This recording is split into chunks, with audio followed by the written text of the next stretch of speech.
¿Alguna vez te has preguntado, querido amigo, cómo un imperio pudo volverse tan abrumadoramente poderoso que su nombre solo ya causaba terror en las naciones? No estamos hablando de un ejército cualquiera, sino de la maquinaria de guerra de Babilonia bajo el mando de Nabucodonosor.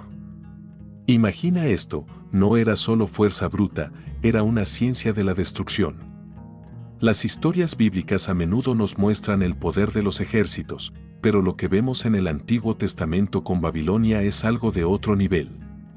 Nabucodonosor no solo comandaba una fuerza de 180.000 hombres, él dirigía una sinfonía de aniquilación, donde cada soldado, cada máquina, tenía un propósito calculado. Esto nos revela uno de los grandes misterios de la Biblia, cómo Dios puede usar incluso a un imperio pagano para cumplir sus profecías bíblicas. La precisión de su estrategia era tal que transformó la guerra en un arte macabro, una lección que resuena hasta hoy sobre el poder y la soberbia humana. Al explorar las curiosidades bíblicas de esta época, descubrimos que la tecnología militar de Babilonia era simplemente aterradora para sus enemigos. Sus catapultas, por ejemplo, no eran simples lanzapiedras, eran monstruos de ingeniería capaces de lanzar rocas de 90 kilos a más de 200 metros. Imagina el pánico dentro de una ciudad amurallada al ver llover muerte desde el cielo. Sus arietes, pesando más que 20 bueyes, no golpeaban las puertas, las desintegraban como si fueran de papel. Y sus torres de asedio, que se elevaban hasta 30 metros, eran como rascacielos de madera que llevaban la muerte directamente a la cima de las murallas. El profeta Jeremías, uno de los personajes bíblicos más importantes de este periodo, lo describió como una tormenta que sube del norte.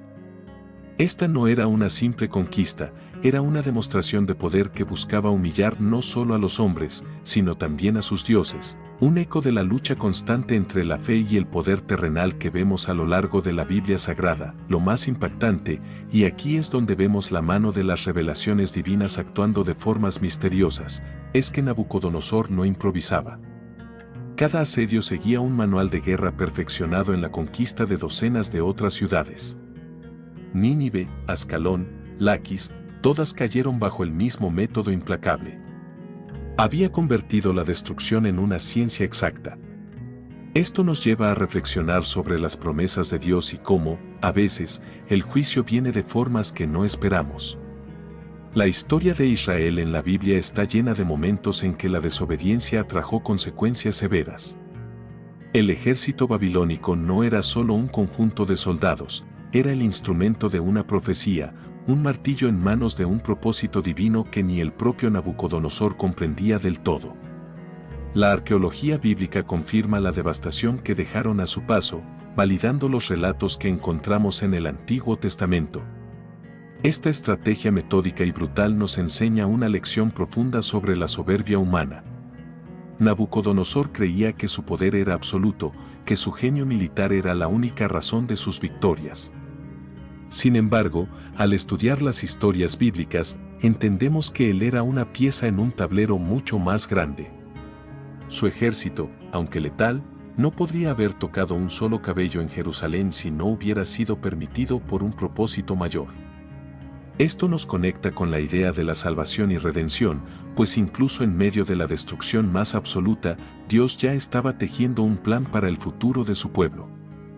La cultura judaica y cristiana se forjó en el fuego de estas pruebas, aprendiendo que la verdadera fortaleza no reside en murallas de piedra, sino en la fe inquebrantable, una verdad que ni el ejército más poderoso del mundo podría destruir. Así, al contemplar el poderío de Babilonia, no solo vemos una lección de historia militar, sino un capítulo fascinante de la narrativa de la fe. Vemos cómo las profecías bíblicas se despliegan con una precisión asombrosa y cómo los misterios de la Biblia nos invitan a mirar más allá de lo evidente. La historia de Nabucodonosor y su ejército es un recordatorio de que, aunque los imperios se levanten y caigan, las promesas de Dios permanecen para siempre. Este ejército no era solo una fuerza de conquista, era el preludio de una de las historias más dramáticas del Antiguo Testamento, un evento que cambiaría para siempre el destino de Israel en la Biblia y prepararía el escenario para futuras revelaciones divinas, demostrando que incluso en la oscuridad más profunda, la luz de la soberanía de Dios nunca deja de brillar. Ahora, podrías pensar, ¿por qué tanta obsesión con Jerusalén?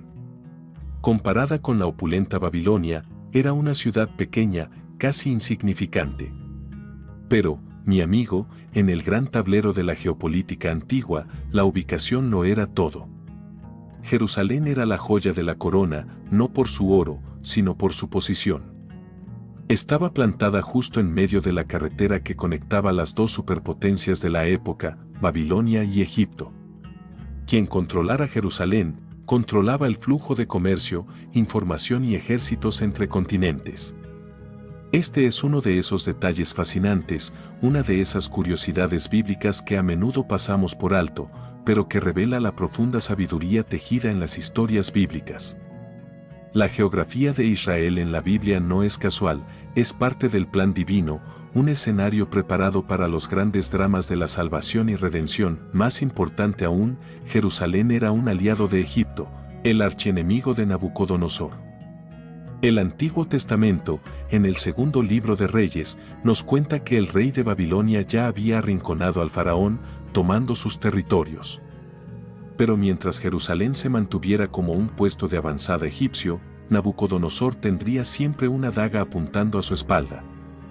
Era una amenaza estratégica que no podía ignorar. Aquí vemos cómo los conflictos humanos se entrelazan con las profecías bíblicas.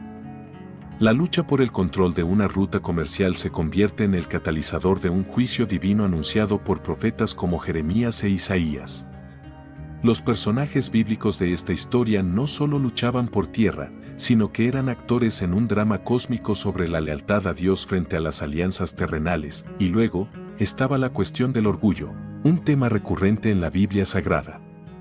Otros reyes temblaban al oír el nombre de Nabucodonosor, pero los judíos, aferrados a las promesas de Dios, declaraban que su Señor era más grande que cualquier ejército. ¡Qué afrenta para el hombre más poderoso del mundo! Para él, destruir Jerusalén no era solo una estrategia militar, era una declaración al mundo entero. Era su manera de decir que ningún dios, ninguna ciudad, por muy protegida que se creyera, podía desafiar el poder de Babilonia. Esta colisión de orgullos es uno de los misterios de la Biblia más profundos, la lucha entre la soberbia del hombre y la soberanía de Dios, un conflicto que eventualmente llevaría al cumplimiento de profecías sobre el apocalipsis de Jerusalén. La obsesión de Nabucodonosor con Jerusalén también nos enseña sobre la naturaleza de la tentación y las alianzas equivocadas. El pueblo de Judá, en lugar de confiar plenamente en las revelaciones divinas y en el pacto que tenían con Dios, buscaron seguridad en el poderío militar de Egipto. Pusieron su fe en carros y caballos en lugar de en el Señor de los ejércitos. Esta es una lección atemporal para la cultura judaica y cristiana. ¿Cuántas veces buscamos soluciones en el mundo, en alianzas frágiles, en lugar de arrodillarnos y confiar en que Jesús Cristo es nuestro verdadero protector? La caída de Jerusalén es un eco poderoso de las consecuencias de desviar nuestra confianza del Creador hacia la criatura. Por lo tanto, la importancia de Jerusalén no radicaba en su tamaño, sino en su significado. Era un peón estratégico, un símbolo de desafío y, lo más importante, un punto focal del plan divino. Nabucodonosor, en su ambición, creía que estaba simplemente asegurando sus fronteras y aplastando una rebelión. Pero sin saberlo, estaba cumpliendo un guión escrito mucho antes de que él naciera. Estaba preparando el escenario para uno de los eventos más trágicos y transformadores del Antiguo Testamento, un evento que purificaría a Israel en la Biblia a través del fuego y sentaría las bases para la venida del Mesías, el máximo acto de salvación y redención. Fíjate bien en la astucia de este hombre, pues Nabucodonosor era demasiado inteligente para un ataque frontal y predecible. En lugar de arietes y catapultas, su primera arma fue una sonrisa engañosa. En el año 605 a.C., sus tropas rodearon Jerusalén, pero no hubo batalla. En su lugar, el rey babilónico hizo una oferta que parecía casi generosa: entréguenme a algunos de sus jóvenes nobles para que sean educados en mi corte, y dejaré su ciudad en paz. El rey Joacim, viendo una salida fácil, aceptó de inmediato. Este es un momento crucial en las historias bíblicas, un ejemplo perfecto de cómo el enemigo a menudo se presenta como un ángel de luz.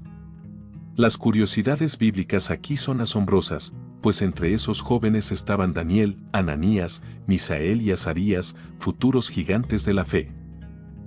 Joacim pensó que había salvado a su pueblo, que había hecho un buen negocio. Pero Nabucodonosor no quería simples rehenes, quería el futuro de Jerusalén. Al llevarse a los jóvenes más brillantes y de linaje real, se aseguraba de que la próxima generación de líderes de Judá fuera moldeada por la cultura babilónica, no por la cultura judaica y cristiana. Estaba cortando las raíces del liderazgo futuro, un golpe maestro de guerra psicológica.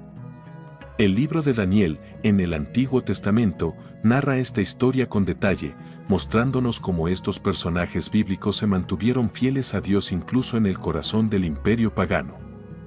Este acto no fue solo una maniobra política, fue un ataque directo a la identidad y al futuro espiritual de Israel en la Biblia. Además, al aceptar este acuerdo, el rey Joacim se declaró vasallo de Babilonia. Sin una sola flecha disparada, Jerusalén había perdido su independencia. El primer golpe no fue militar, fue psicológico y funcionó a la perfección. Este evento nos enseña una lección vital sobre los secretos de la fe. Las batallas más importantes a menudo se libran en la mente y en el corazón. El enemigo no siempre viene con estruendo, a veces susurra compromisos, ofrece soluciones fáciles que nos alejan de las promesas de Dios. La historia de Joacim es una advertencia para todos nosotros, un recordatorio de que ceder un poco de nuestra convicción puede llevarnos a una esclavitud mucho mayor. Este episodio también resalta la soberanía de Dios en medio de los planes humanos. Nabucodonosor pensó que estaba adoctrinando a futuros líderes para su imperio, pero en realidad estaba llevando a uno de los más grandes profetas, Daniel, directamente al centro de su poder. Dios usó la estrategia del enemigo para colocar a su siervo en una posición desde la cual recibiría algunas de las más increíbles revelaciones divinas y profecías bíblicas de todo el Antiguo Testamento, incluyendo aquellas que predecían la venida de Jesús Cristo.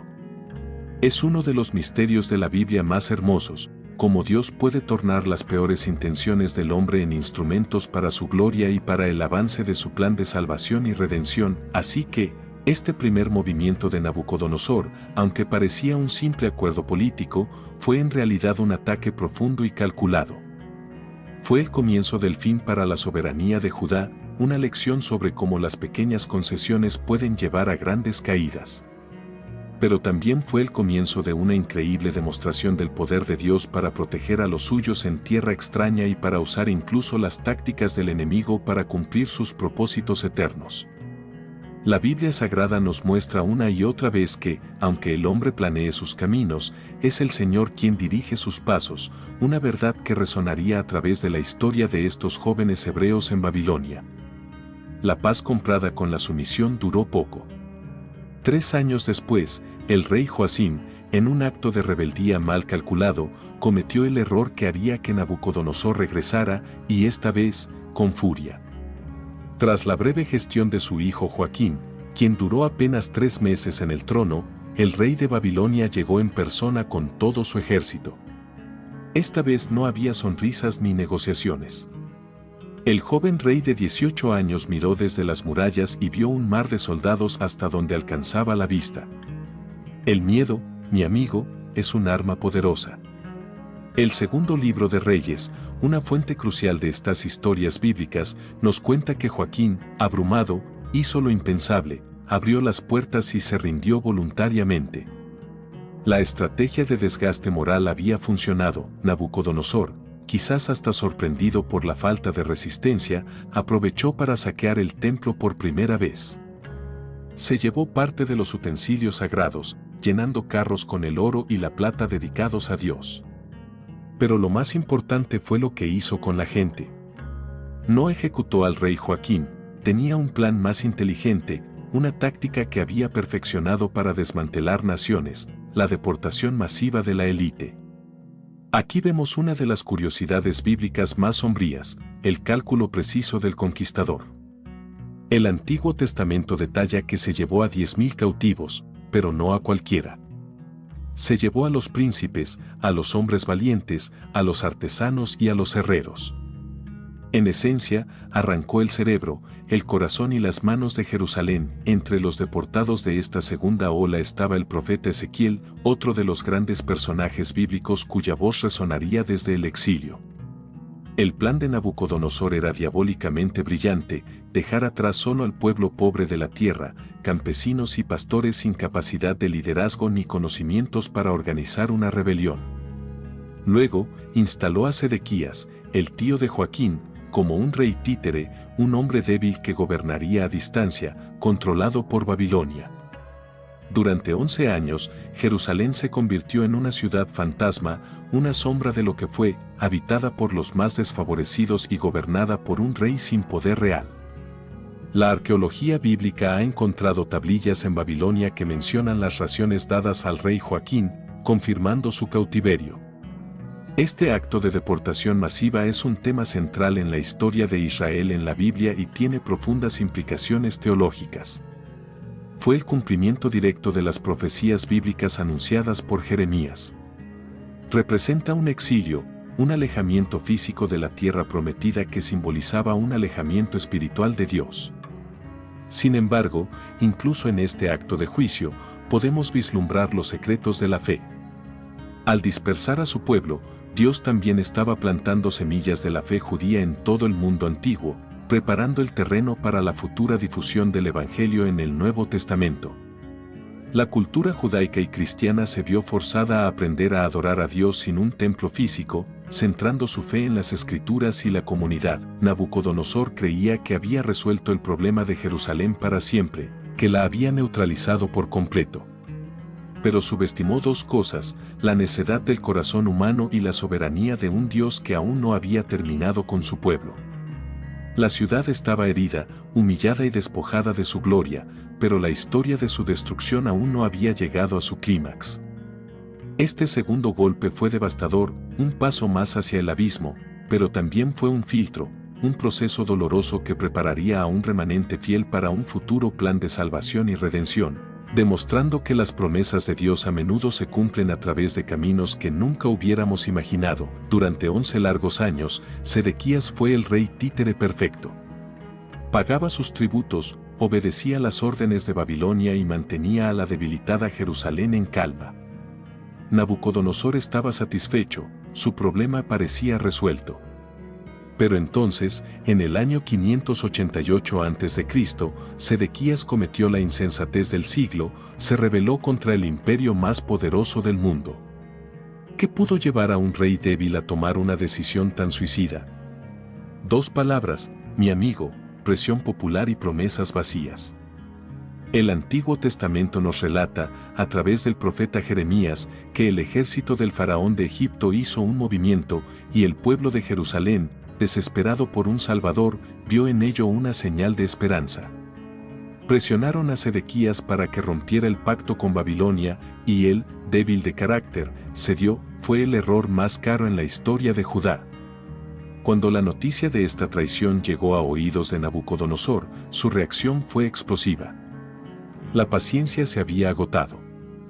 No habría más acuerdos, ni más vasallaje, ni más oportunidades. Esta vez, vendría a borrar a Jerusalén del mapa. El plan que diseñó para la destrucción final fue tan brutal que, según las historias bíblicas, incluso sus propios generales debieron quedar impactados. Aquí vemos el cumplimiento de las más severas profecías bíblicas. El libro de Reyes es claro: por causa de la ira del Señor contra Jerusalén y contra Judá, hasta que los echó de su presencia, Sedequías se rebeló contra el rey de Babilonia.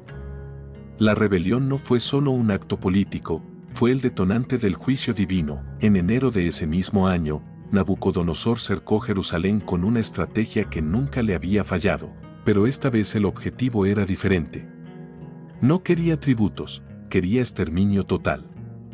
El asedio no fue caótico, sino una obra maestra de ingeniería militar. Construyó una muralla de asedio alrededor de toda la ciudad, una ciudad rodeada por otra ciudad. Nada ni nadie podía entrar o salir. Era un estrangulamiento lento y metódico. Dividió a su ejército en turnos para que la presión sobre las murallas fuera constante, día y noche, sin descanso. Esta imagen de asedio es poderosa y resuena en la cultura judaica y cristiana como un símbolo del asedio espiritual que a veces enfrentamos, donde el enemigo busca aislarnos y desgastarnos. Lo más genial y cruel de su plan fue que Nabucodonosor no tenía prisa. Sabía que el tiempo era su mejor aliado. Jerusalén tenía comida para unos meses, él tenía suministros para años. Jerusalén tenía la moral por los suelos, él tenía soldados motivados por la promesa de un saqueo masivo. Cada semana que pasaba, la ciudad se debilitaba mientras su ejército se mantenía fuerte. Era una simple y aterradora ecuación matemática: el hambre mataría a los defensores mucho antes de que el cansancio alcanzara a los atacantes. Este asedio final es uno de los eventos más documentados por la arqueología bíblica, con puntas de flecha babilónicas y capas de ceniza encontradas en las excavaciones, testificando la veracidad de la Biblia Sagrada. La decisión de Sedequías, impulsada por el miedo al hombre en lugar del temor a Dios, selló el destino de su pueblo. Es una lección sombría sobre el liderazgo y la confianza que se encuentra a lo largo de las Escrituras, desde el Antiguo Testamento hasta el Nuevo Testamento. Nos recuerda que las decisiones tomadas por desesperación y sin consultar las revelaciones divinas a menudo conducen a la catástrofe. El escenario estaba listo para el acto final y más terrible de esta tragedia, un asedio que no solo destruiría muros de piedra, sino que intentaría quebrar el espíritu de un pueblo y desafiar las promesas de Dios sobre su eventual salvación y redención. Ahora, adentrémonos en el horror que se vivió dentro de esas murallas, pues Nabucodonosor transformó el hambre en su arma más letal. En los primeros meses del asedio, la comida fue racionada. Luego, la gente empezó a comer cortezas de árbol. Después, cuero de sandalia servido. El libro de Lamentaciones, uno de los textos más desgarradores del Antiguo Testamento, pinta un cuadro que hiela la sangre. Es una de esas historias bíblicas que nos cuesta incluso imaginar. El profeta Jeremías, testigo ocular de esta agonía, describe cómo las manos de mujeres piadosas cosieron a sus propios hijos, les sirvieron de comida en la destrucción de la hija de mi pueblo. ¿Puedes concebir tal desesperación? Madres cocinando a sus propios bebés. Familias luchando por migajas de pan enmohecido. El horror no era un subproducto de la guerra, era el objetivo principal de la estrategia. Nabucodonosor observaba todo desde su torre de comando. Sabía exactamente lo que sucedía dentro, gracias a los espías y a los refugiados que, en su desesperación, lograban escapar y contaban historias de canibalismo y desolación. Para el rey babilónico, esto no era una tragedia, era una señal de que su plan estaba funcionando a la perfección. Veía el sufrimiento no con piedad, sino como una herramienta para quebrar la voluntad de sus enemigos.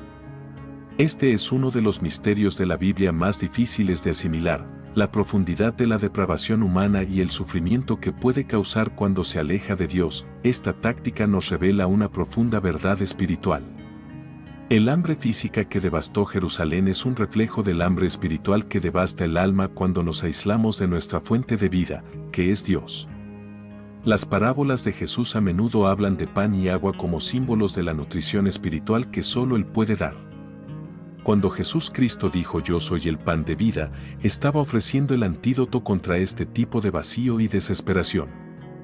La tragedia de Jerusalén fue que, en su rebelión, se cortaron a sí mismos de la única fuente de sustento verdadero, y el resultado fue una hambruna que consumió no solo sus cuerpos, sino también su humanidad. Los soldados en las murallas, que alguna vez fueron valientes defensores, se debilitaron tanto que apenas podían sostener sus espadas. La moral se desintegró. La esperanza se convirtió en una memoria lejana. El hambre hizo el trabajo que miles de soldados y las más avanzadas máquinas de guerra no habían logrado por completo. Quebró la resistencia desde adentro hacia afuera. Esta es una de las curiosidades bíblicas más aleccionadoras: la fortaleza de una nación no se mide por la altura de sus muros, sino por la condición del corazón de su gente. Las promesas de Dios siempre han estado ligadas a la obediencia y la confianza, y cuando éstas fallan, incluso las defensas más formidables se desmoronan. Así, el hambre se convirtió en el protagonista silencioso y macabro de este asedio. fue el arma que finalmente abrió las puertas de la ciudad invencible. Nabucodonosor, con su fría lógica militar, demostró que podía destruir un pueblo sin necesidad de derribar sus muros por la fuerza, sino simplemente esperando a que se consumieran a sí mismos.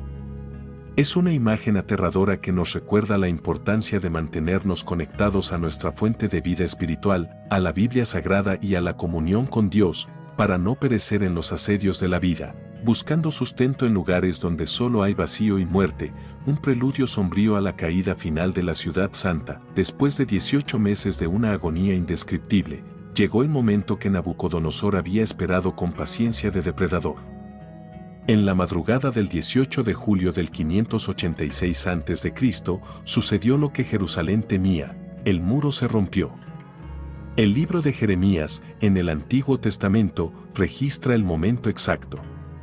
No fue un derrumbe dramático y cinematográfico, sino una grieta de unos 3 metros en la muralla norte, suficiente para que 10 soldados pasaran hombro con hombro.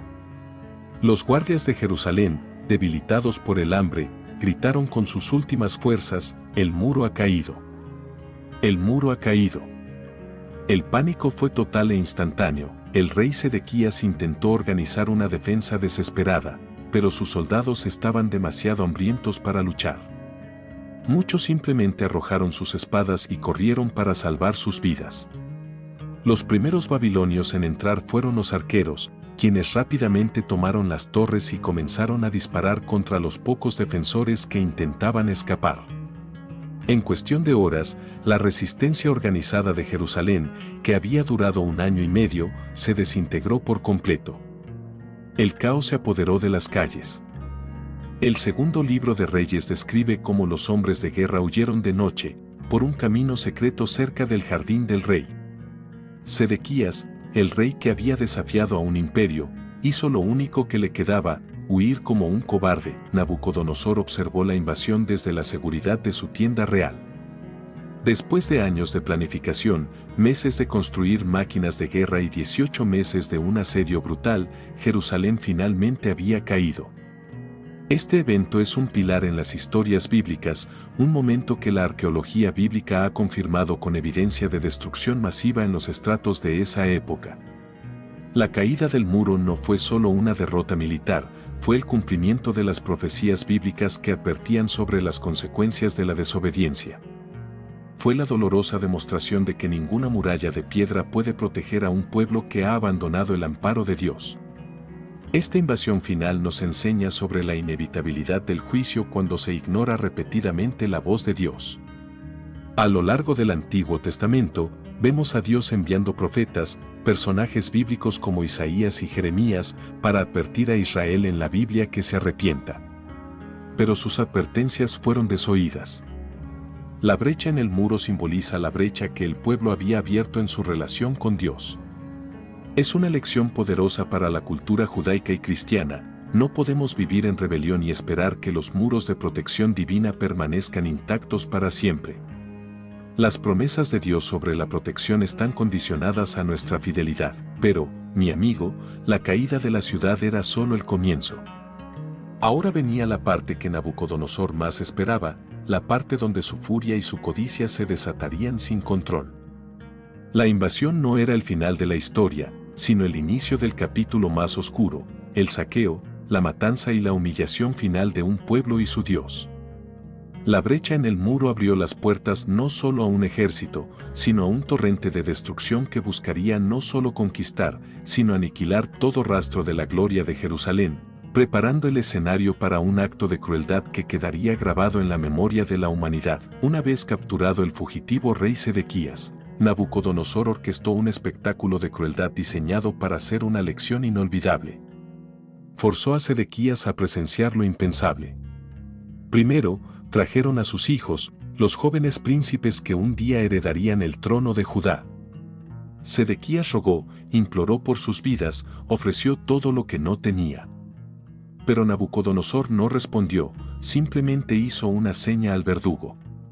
El Antiguo Testamento, en el segundo libro de Reyes, lo registra con una frialdad escalofriante, y a los hijos de Sedequías los degollaron ante sus ojos. Este acto no era solo un castigo, era la extinción deliberada de la línea real de David, un ataque directo a las profecías bíblicas sobre el linaje mesiánico. Los gritos de Sedequías resonaron en el campamento, pero el horror no había terminado. Después de ejecutar a los príncipes, Nabucodonosor ordenó la matanza de todos los nobles de Judá que habían sido capturados. Era una aniquilación sistemática de toda la clase dirigente, asegurándose de que no quedara nadie con la autoridad o el conocimiento para reconstruir la nación.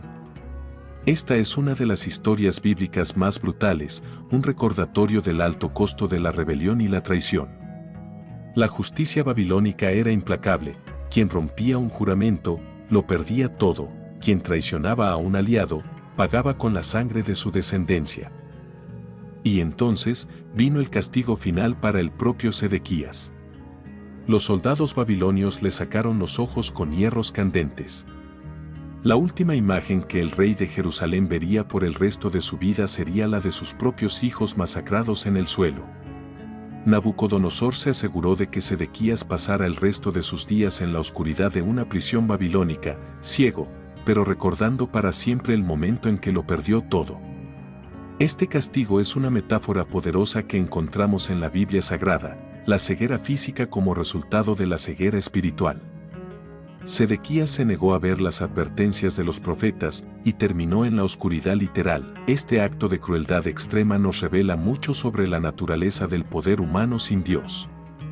Nabucodonosor, en su soberbia, se erigió como juez y verdugo, creyendo que su poder era absoluto.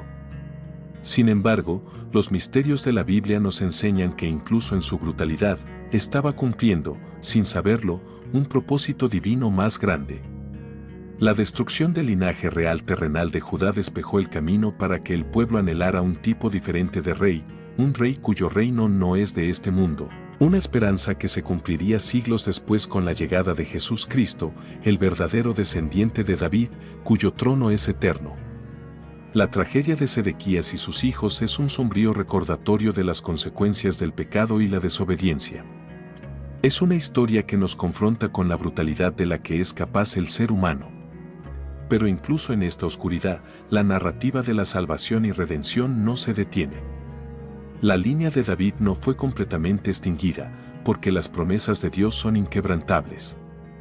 Aunque la rama terrenal fue cortada, la raíz espiritual permaneció, esperando el momento señalado para dar a luz al Salvador del mundo. Nabucodonosor pensó que había terminado con el linaje de los reyes de Judá, pero solo había preparado el escenario para el Rey de Reyes. Nabucodonosor guardó el templo para el final, y lo hizo por una razón muy específica: quería quebrar el alma de Israel. El templo de Salomón no era solo un edificio, era el corazón palpitante de la cultura judaica y cristiana, el símbolo tangible de que Dios habitaba entre su pueblo. Destruirlo significaba enviar un mensaje devastador, que el Dios de Israel los había abandonado o, peor aún, que era impotente ante los dioses de Babilonia.